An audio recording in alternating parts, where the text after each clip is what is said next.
Welcome back, everybody. This is Dr. Ricky L. Jones, your campus coordinator for Introduction to Pan African Studies, as you go through your AP classes or college credit classes at your JCPS high school.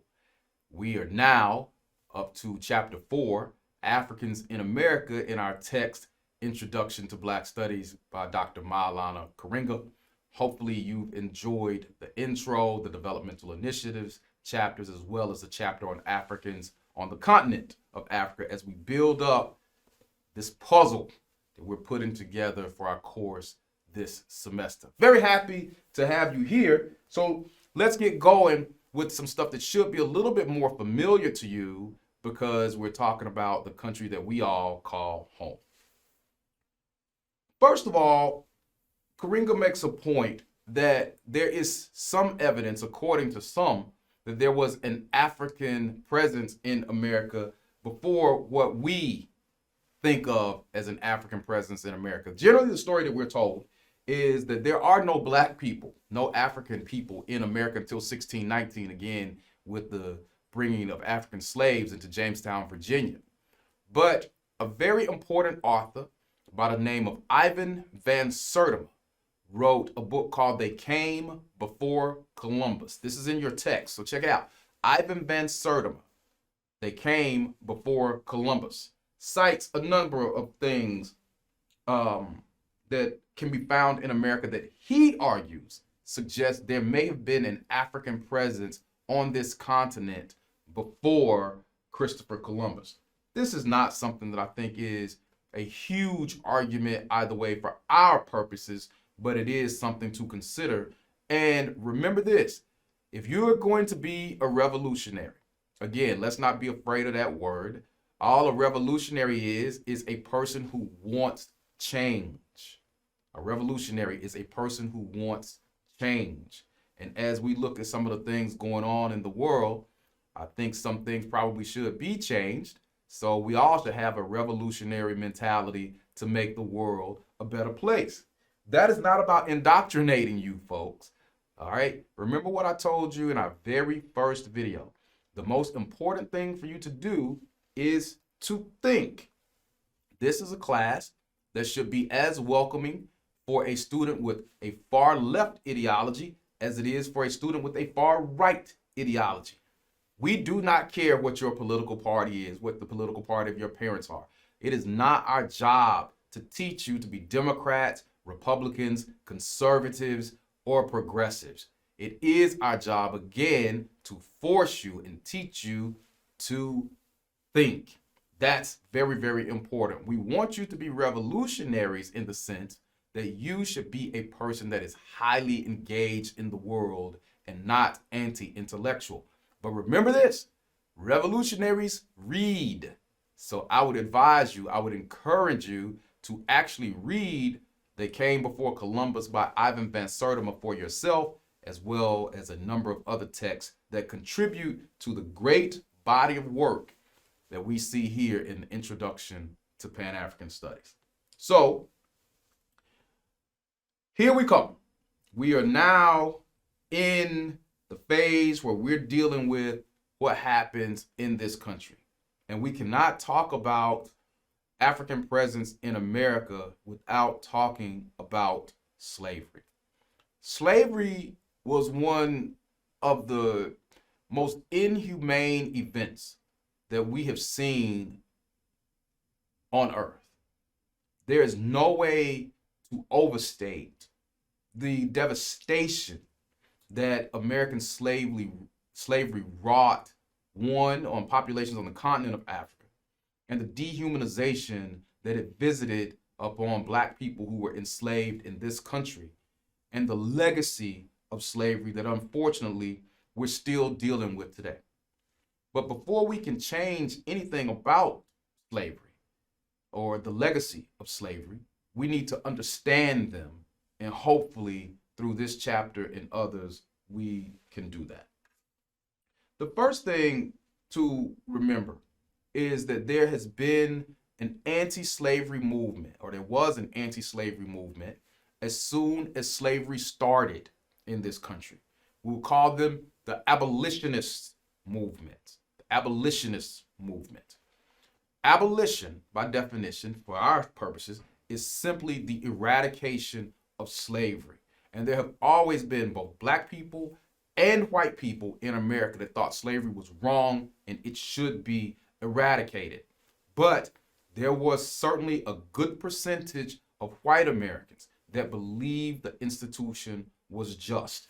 And they used all kind of reasoning for this. One thing that we'll cover as we get to the religion section is religious justification for slavery. Most of you have attended church of some type when you were younger. And even if you haven't, you've heard the story of Noah, that the world was destroyed by God by a great flood. Noah, his family are the only human beings that remained. Floated out on the deep for 40 days and 40 nights. There's a racial element that is used by some people to justify slavery and racial superiority, though, that some of you may not have heard.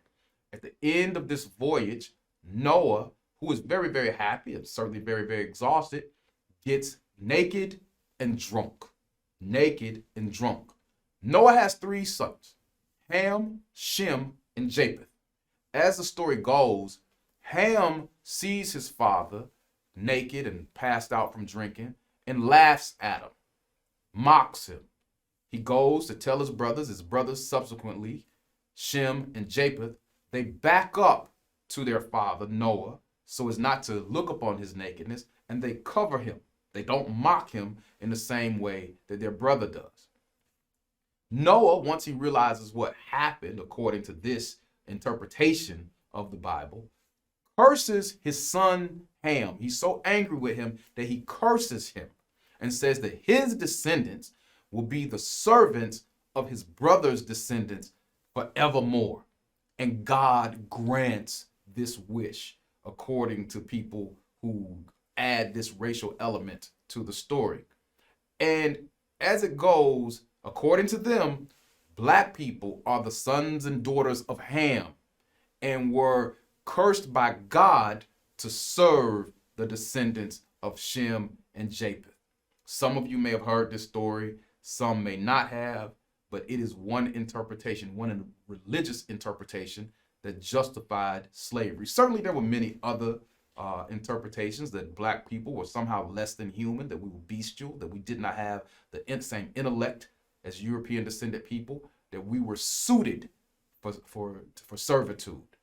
And others have certainly argued that somehow slavery did us a favor, that we were rescued from a savage existence in Africa and other parts of the world and civilized by whites, so we were done a mercy. Problematic interpretations all, but they're there just the same.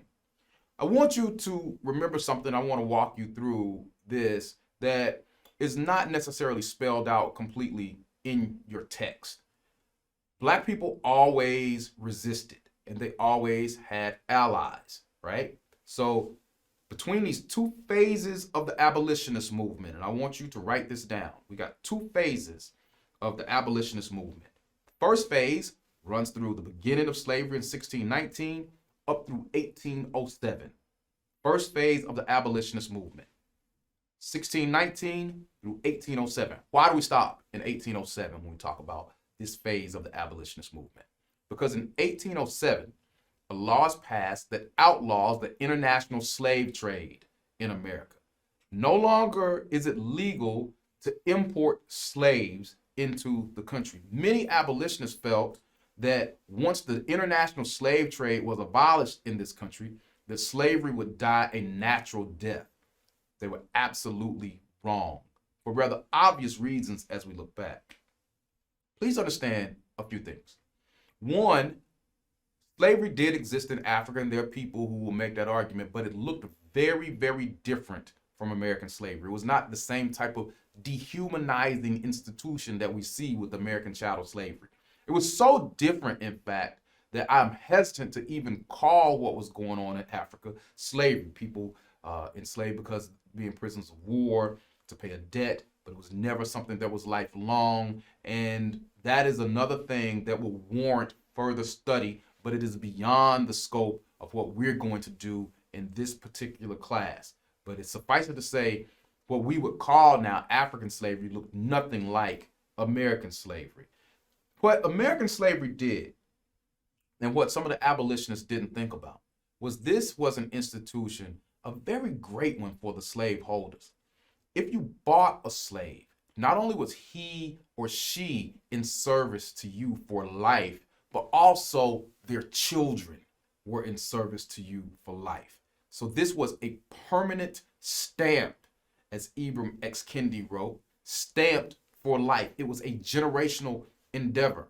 So simply because the international slave trade ceased didn't mean that slavery would die a natural death, because existing slaves had children. So as the international slave trade in this country went down, the domestic slave trade in this country went up. America was fabulously successful in not only naturally having children on plantations that would continue to serve the descendants of slaveholders, but also in the inhumane institution of breeding slaves and putting them out for sale in this country.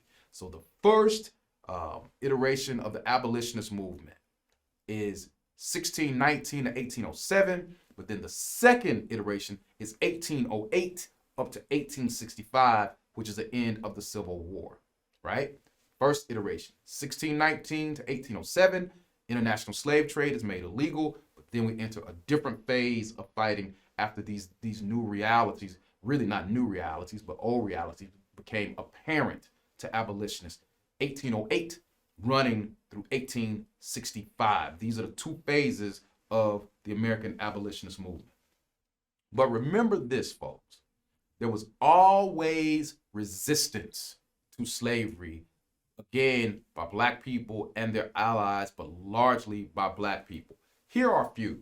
Let me go to the glasses for a minute and give you a little homework, things that I want you to check out on your own. Let's go year by year, and I hope you're conversant in these eventually. 1739, we have the Stono Rebellion, which is also called Cato's Rebellion, that happens in South Carolina. It's led by a slave named Jimmy. Now, Jimmy has a magical power at this time. He is a slave who can read. Jimmy can read. It's amazing to me how many people can read now, but won't. Jimmy can read. This rebellion in 1739 in South Carolina was started with 20. It grew to 100, and it killed 20 to 25 whites. Eventually, all of these slaves, including Jimmy, were captured and decapitated. Captured and beheaded. So they all died. 1741, New York insurrection, also called the Great Negro Plot of 1741. This was an insurrection that was fomented by Black slaves and poor whites. 150 or so Blacks, 20 or so whites. Eventually, they were arrested, hanged, and burned, with the leaders being gibbeted, that is, hobbled and placed out in the sun to bake. And that's how the New York insurrection ended. Again, like the 1739 rebellion, all the leaders and participants were killed. 1800, one that has grown in popularity historically, is the Gabriel Prosser conspiracy that happens in Virginia. Gabriel Prosser and his two brothers and 24 others conspired to foment a slave revolt, but this was not a revolt. This didn't actually happen. It was a conspiracy. A loyal slave tells on Gabriel Prosser. They're all killed. 1822, same thing happens. We have a Gabriel Prosser repeated with Denmark Vesey in Charleston, South Carolina. Remember this, Denmark Vesey is actually free. Denmark Vesey has a simple plan: free slaves in the area, get on to the coast, get on boats, and get to Haiti. They want to go to Haiti. Certainly we see what's happening in the sad situation in Haiti now, subjected to political turmoil, natural disasters, and people don't necessarily want to get to Haiti. But remember, under Toussaint Louverture, as we're getting into the 19th century, the Haitian Revolution happens. Haiti is a holding of France. The slaves in Haiti rebelled against their French overlords, and something insane happened. The Haitian slaves won, and the Haitian slaves pushed their French overseers off the island. They are free. They're a free slave state in the Western Hemisphere, and the West has made Haiti pay for it ever since. So in 1822, Denmark Vesey and his Confederates wanted to get to Haiti. Again, the same thing that happened to Gabriel Prosser 22 years earlier happens to Denmark Vesey. A loyal slave tells, and Denmark Vesey and his friends are all executed before they can make this happen. So this is not a revolt. It is a conspiracy. Here's an interesting historical fact about Denmark Vesey. And we'll talk about this more as we get to the religion section of our course. Denmark Vesey is one of the co-founders of the Mother Emanuel Church, which Dylann Roof killed black parishioners in a few years ago, in 2015. That's very important. 1829, I want you all to look up David Walker's Appeal. David Walker's Appeal. David Walker, again, magical ability to read and write. He writes a pamphlet with a much longer name, but we colloquially call it the Appeal. David Walker makes an insane argument at the time. Rather than follow the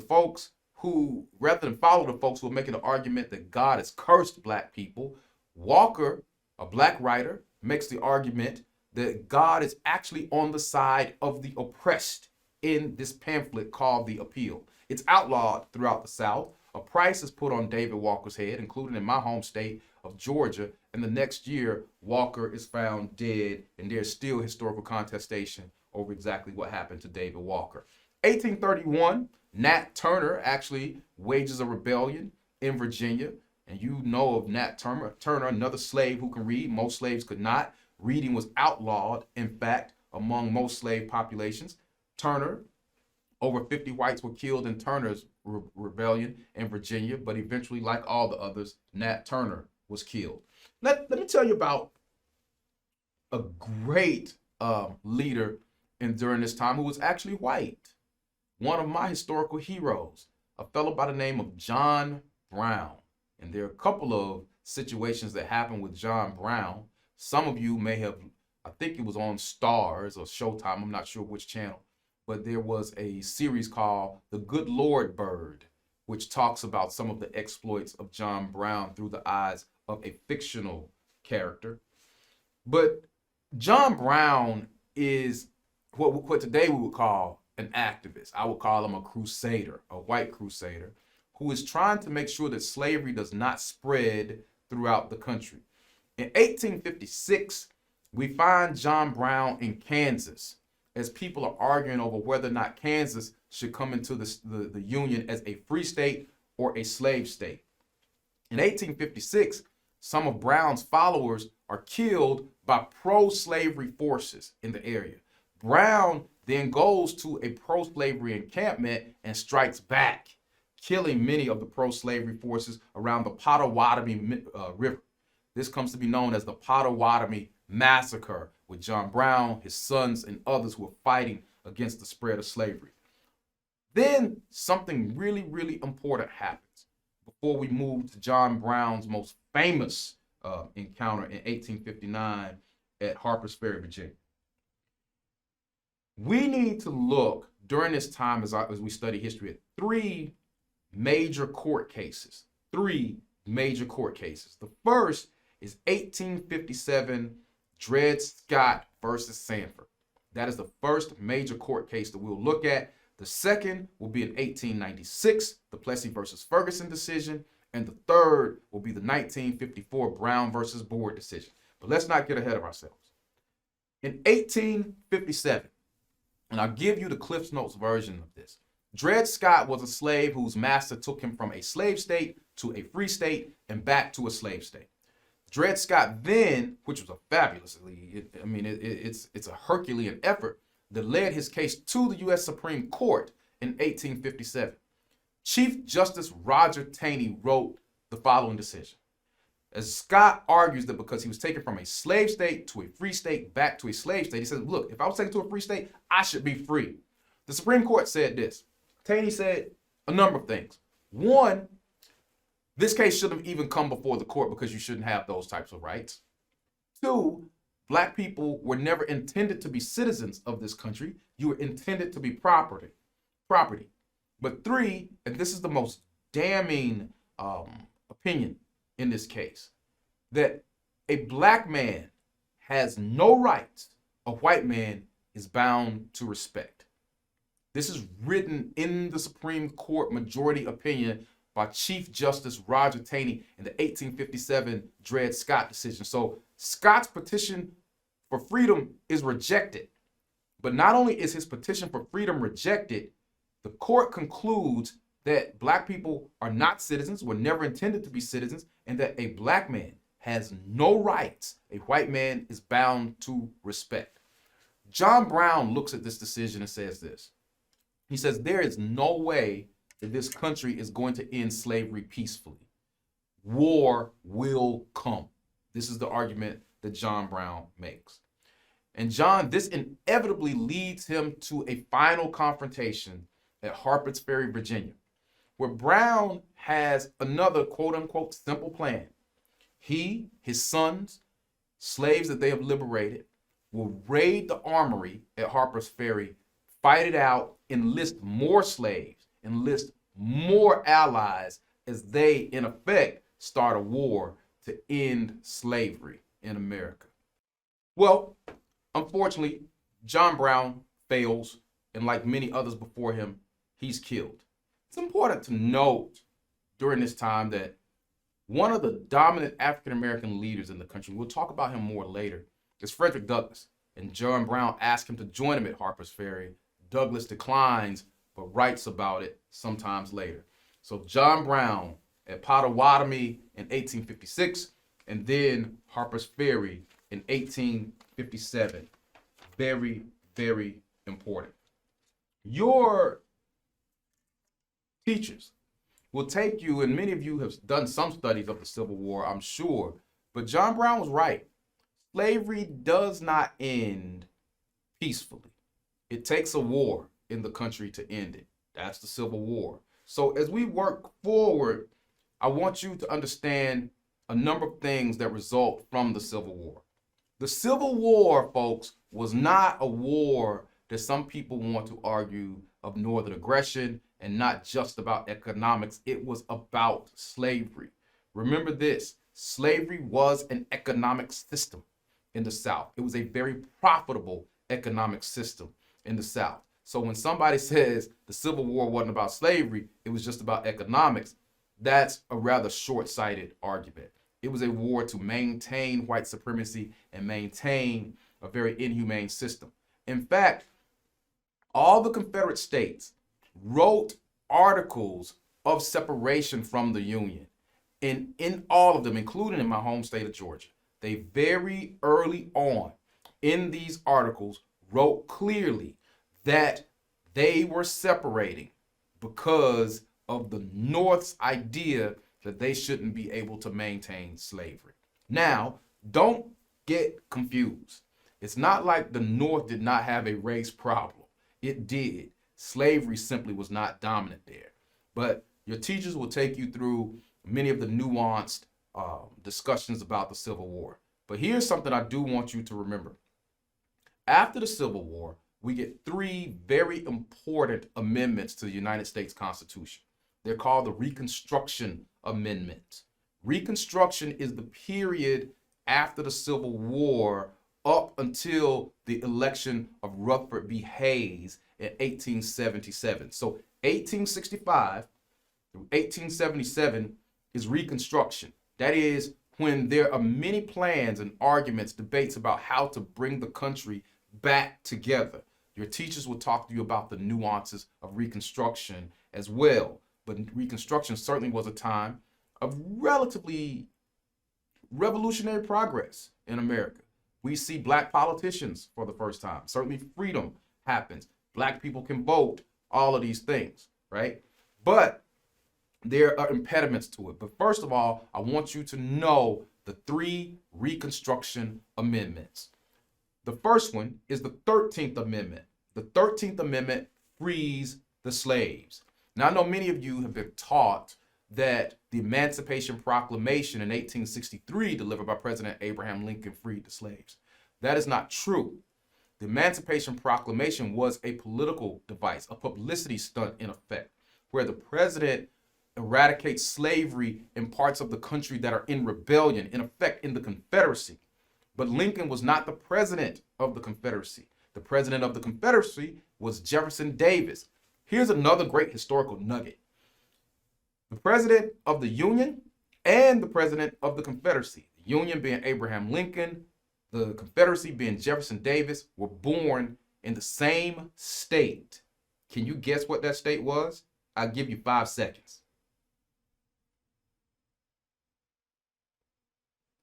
Kentucky.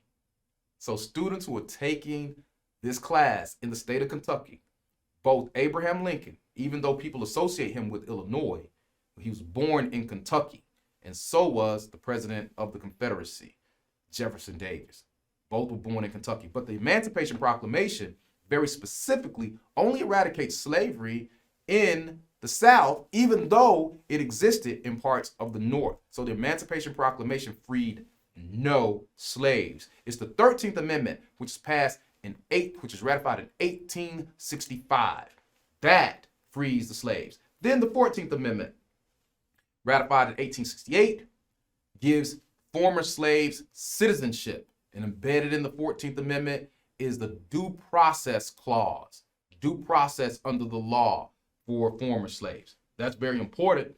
And finally, the last Reconstruction Amendment is the 15th Amendment, passed and ratified in 1870, which gives black men the right to vote. It is important that you remember this, because here's another strange historical fact. Black men are given the right to vote in 1870. No woman at this time could vote. No woman, black or white, can vote until the passage of the 19th Amendment in 1920. So it's a full 50 years before women can vote after black men legally can. But remember this too, just because something is legal doesn't mean that people won't work around those legal realities. Even though black men can vote, the country pushes back with what we see, what we would call today as voter suppression. Voter suppression. There are a number of movements, acts, and laws that take place. Poll taxes, where people literally have to pay to vote. Literacy tests, where black people have to go to the polls, prove that they can read, though many couldn't, read certain passages from things like Plato's Republic and interpret them to some white poll worker who is sitting there and say, okay, you have the intellectual capability of voting. Magically, most of the blacks, all of the blacks who would take these literacy tests were denied, saying that they failed and to be denied their right to vote, even though whites always passed. And quite often the people who were administering the test themselves could not read. Probably the most famous thing that was done to black people during this time were the grandfather clauses that were initiated in many states. Grandfather clauses made a simple argument. If your grandfather could vote, then you can. If your grandfather could vote, then you can. But if your grandfather could not, you cannot. Most black people's grandfathers during this time were what? Slaves. So therefore, they couldn't vote. So even though black men legally had the right to vote after 1870, that right was impinged upon by these type of acts, as well as outright intimidation or murder. Remember, there are white terrorist groups that come into being during this time, like the Ku Klux Klan. The Ku Klux Klan did not exist until after the Civil War. It is a post-Civil War phenomenon, not a pre-Civil War phenomenon. We'll talk about white terrorism in the country, specifically the Ku Klux Klan, a little bit more as we go forward with the course. In 1876, the election of 1876, something very, very important happens, and it in effect ends Reconstruction. Please remember this, and we'll talk about this more when we get to the politics section. The political parties in America during this time were flipped. The Republican Party is the more progressive party, and black people who are affiliated with parties are all Republicans. Republican Party coming about in 1854, Abraham Lincoln being their first president. The Republican Party is what we would say, relatively speaking, the left-wing party of the day. The Democratic Party was rooted in the South, very conservative, very racist, and pro-slavery, anti-black. Okay? No black people were Democrats during this time. Over the years, these parties flipped. So when Republicans say today, we're the party that freed the slaves, they're actually telling the truth, even though the Republican Party that we know of today is very different from the Civil War, post-Civil War Republican Party. That's important to remember. But in the election of 1876, there are two candidates. The Republican in this race is a fellow by the name of Rutherford B. Hayes.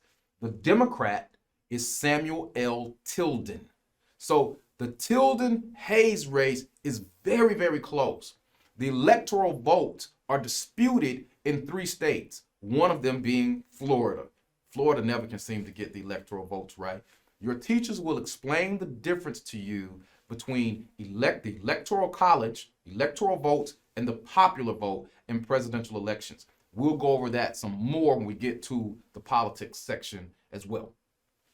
But this election is very, very close. And the Democrats come to the Republicans with a deal. And here's the deal. If you remove federal troops from the South, we will let you have the presidency. If the Republicans would remove federal troops from the South, they would agree to Hayes being president. Now, what's important about this? Here's what's very important about this. It was the presence of the federal troops in the South that was keeping former Confederates from terrorizing black people even more than they already were. And certainly, it's not like everything was honky-dory after slavery ended. We still had different iterations of slavery, sharecropping. We see the rise of the prison industrial complex start to happen. Convict leasing happens in the country, with the advent of the prison industrial complex a little bit later in the 19th century. So things are not good. They were simply better. But if you pull federal troops out of the South, then things are going to be even worse than they already were. And so because the Republican Party supposedly was loyal to African Americans, many did not believe that this deal would be made, especially Frederick Douglass. Unfortunately, the Republicans did make the deal. Rutherford B. Hayes became president and pulled federal troops out of the South. Once federal troops were pulled out of the South, Reconstruction for all intents and purposes ends, and it is a new day of blatant terrorism against black people. That is a very important date to remember, the election of 1876. And people call it different things. They'll call it the election of 1876 or 77 because the election starts at the end of 76. A president isn't seated until 77, very much like we do now. We have elections in November, but the president does not take office until January of the next year. So if you hear the election of 1876 or the election of 1877, people are talking about the same thing. If they talk about the Hayes-Tilden Compromise of 1876 or the Compromise of 1877, they're talking about the same thing. Remember that, but that's what ends Reconstruction. Let's fast forward to the end of the century as we get into the 20th century. You have great migrations of black people who are trying to get out of the South in the late 1870s, try to find something better in the country, but they're still encountering racism in the North, in the Midwest. As the country starts to expand, everywhere they go, they're encountering racism. Why is that? It's important to remember that what we're really talking about here historically and throughout our conversation is the reality of white supremacy in America. There's no way to avoid it. Whether people talk about white man's burden, a manifest destiny, or the reasons for slavery, reasons for black codes, slave codes, all the stuff that you read in your book. It is white supremacy. All of the arguments that we hear right now in America about critical race theory. Critical race theory is not some evil thing to indoctrinate you to hate your white brothers and sisters. It is not. Let me say that very, very clearly. And that is not what we're talking about in Black studies either. What critical race theory says, a name was given to it. It's a relatively new theory, but it says something that we've always argued in Black studies, and many people have argued before Black studies was formalized as a discipline. We must study race in structural terms, not individual terms. We must study in systemic terms, not individual terms. Systemic racism is real, and it is damaging, and it is built on the idea that one race of people has the right to think, know, and decide because of their color. Let me say it again. It's built on the idea that one race of people has the right to think, to know, and make all the important decisions in our society. That's what white supremacy is. And what we're really talking about when we talk about movements outside of Black studies, civil rights movements, all of these things, is the resistance of that notion that because of race, that one group of people has the God-given right to dominate. But as we get to the end of the 19th century, a number of very important things happen. 1895 is an important year, folks, and three major things happen to set the stage for the 20th century.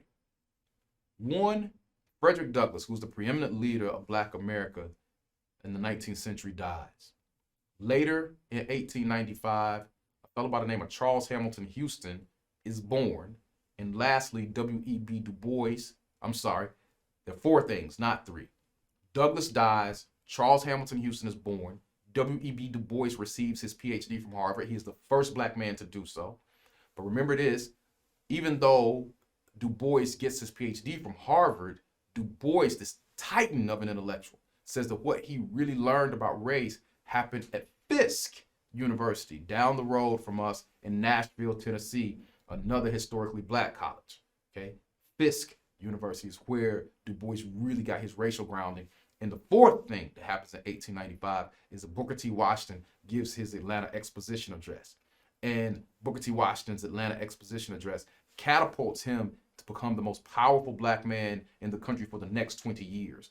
Washington dies in 1915, but Washington, with his accommodationism, gives the idea that Black people really should exist in a subservient status to their white friends. Go read the Atlanta Exposition Address at some point. Pay particular attention to the part where Washington says, in all things social, we can be as separate as the hand, as the fingers, but one as the hand in all things for mutual progress. He's still talking about a society where Black people will be subservient to whites, and he is well funded because of it. He's the president of Tuskegee University, and there are a lot of adventures and conflicts surrounding Booker T. Washington. But let me talk about Charles Hamilton Houston for a second as we get into our second important Supreme Court case as we close out the 19th century. In 1896, the Plessy versus Ferguson decision is rendered, where the Supreme Court says that segregation is just fine as long as facilities treatment is equal. We can be separate but equal. That is codified into the law. Even though it's already been happening in the country, it's codified into the law in 1896 with the Plessy versus Ferguson decision. Your teachers will take you through the details of Plessy versus Ferguson. But in 1895, Charles Hamilton Houston is born. Later on, Houston will dedicate his life to eradicating Plessy versus Ferguson. He goes on to attend Howard University, then Harvard Law School, returns to Howard University to serve as the dean of the law school there. In 1909, the NAACP is founded. It is an organization that fights against racism and racial segregation, racial mistreatment through the law. But remember this, the NAACP, when it's founded in 1909, because it uses litigation as its tool, that is the law, only has one Black officer. That's W.E.B. Du Bois. All the other officers are white. Later, Charles Hamilton Houston will come to the NAACP and head its legal defense fund. This is the first infusion of a number of Black lawyers, many of them who Houston has trained at Howard University. Houston spends the rest of his life fighting to eradicate Plessy versus Ferguson. He does not argue the case that eventually gets rid of Plessy versus Ferguson, though. That's 1954's Brown versus Board of Education decision. Brown versus Board of Education decision. The lead attorney in that case is one of Houston's proteges because Houston dies in 1950 before the case can be argued. And who was his protege? The United States later first black Supreme Court Justice Thurgood Marshall was taught by Charles Hamilton Houston at Howard. When asked about Charles Hamilton Houston, Thurgood Marshall said the only thing we, his proteges, were fit to do was to carry his bags. That's huge. I mean, Charles Hamilton Houston, titan of a man, largely lost to history. Here's another guy who's kind of lost to history. As you read through your text, you'll talk about the modern civil rights movement, which we talked about a little bit earlier in the introduction to the course, where you'll look at Martin Luther King Jr. and others. But the person who really set the stage for that was a guy named A. Philip Randolph, Asa Philip Randolph, who led a labor movement in the 1920s. He led the Brotherhood of Sleeping Car Porters, which becomes the first black union to sign a contract with a major American company that, in effect, outlaws racial mistreatment in that company, the Pullman Car Company. A. Philip Randolph went on to fight several presidents about racial discrimination. First, he fights Franklin Delano Roosevelt. Now we're starting to see the political parties in the country, the Democrats and Republicans, start to switch sides, but that is not complete. Again, we'll go through that more in the Black Politics section. But the jobs in war industries were segregated during World War II, making guns, bullets, blades, uniforms, boots, all of these things. Blacks couldn't get those jobs. A. Philip Randolph makes the argument that war industry jobs should be desegregated, and if they are not, he is going to launch a march on Washington, where he will bring hundreds of thousands of black people to march on the Capitol in protest. It doesn't happen because FDR delivers an executive order that outlaws segregation in war industry jobs. Later, it is the same A. Philip Randolph that fights with President Harry Truman about desegregating the military in the late 1940s. Finally, the military is desegregated, again, by executive order. So if you've been taught that Martin Luther King Jr. is the person who came up with the idea for the March on Washington, which doesn't happen until 1963, that's actually incorrect. It was A. Philip Randolph who came up with that idea. Even when King gets into the civil rights movement in Montgomery, the person who is the chief organizer in that city, who pulls Martin Luther King Jr., who's only 26 years old, into the movement, is a fellow by the name of E.D. Nixon. He's the head of the NAACP in Montgomery. Rosa Parks has been his assistant in the NAACP there. So they know one another very well. King is new to the city, and what E.D. Nixon learned about organizing, he learned from A. Philip Randolph as head of the Brotherhood of Sleeping Car Porters.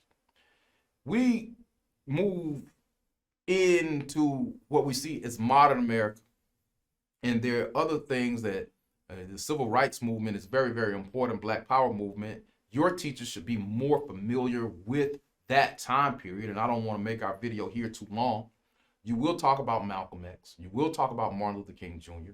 You'll talk about the development of black politics running all the way up through Barack Obama and how black people have functioned historically. But those are some of the key components as we deal with the history section, and we'll dig into more of those as we move forward. All right, that ends the Africans in America chapter. Hopefully you've enjoyed it. We'll see you again as we get into Black religion.